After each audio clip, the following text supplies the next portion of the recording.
This is Hannibal here from thehannibaltv.com with a daily wrestling news update. The first non CM Punk AEW collision this past Saturday night did its lowest viewership in history, 345,000 viewers, which is down 37.5% from the previous week, and a 0.11 rating, which was the same rating that Rampage did. So you could say that the CM Punk fans definitely probably watched less. You'd have to account for that.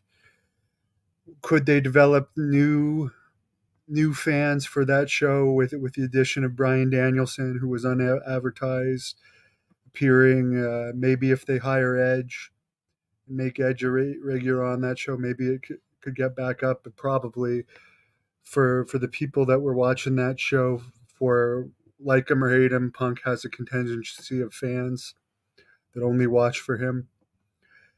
Um, they might be down for a little while before they can replace that, but they won't have the backstage issues.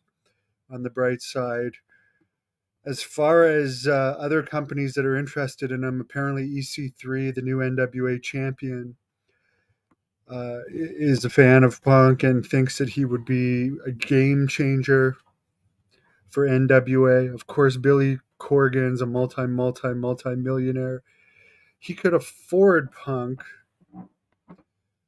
uh, but to 3 million a year contract, I don't know about that.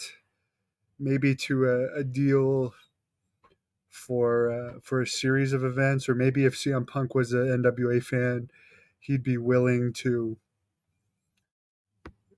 do it. But they don't even have TV, so he would definitely be taking quite a few steps down if he went to NWA. Impact apparently are very interested in CM Punk, according to numerous sources. However, there's no feedback on if Punk would be interested in Impact. I don't think they would have 3 million a year. From what I understand, they don't pay great, from all the reports I've heard, and their ratings are averaging a 0.01. If they could pull something off to make a deal with him, he would be a big game changer for Impact, and I'm sure that they would pretty much let him have his run of the company. So who knows?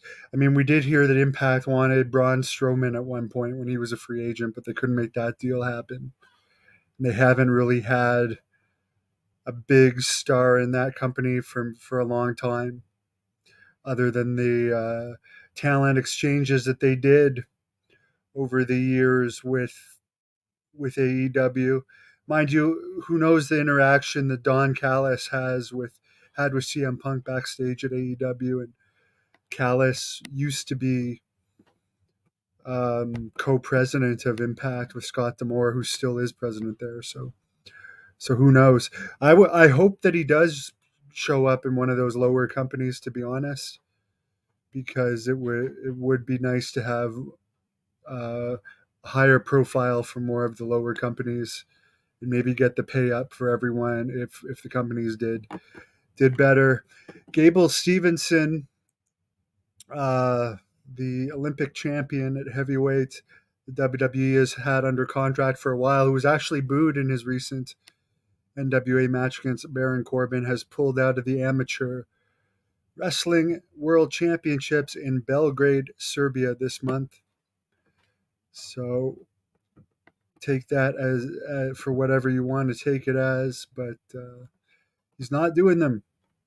So that's the news for now. I did post an interview with Brandon Thurston from WrestleNomics earlier today that John Paz did. So hope you enjoy that. I also got an interview with Vader that hasn't really been ever released on YouTube, that I'm going to probably release in the coming days. So, of course, people that haven't seen it, I did.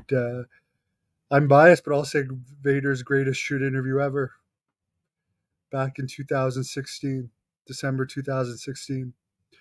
and that definitely the couple days I spent with Vader I will still always cherish those days. He was a great guy. Thank you for watching the Hannibal TV. Please like this video if you enjoyed it and click the subscribe button to not miss any of our latest shoot interviews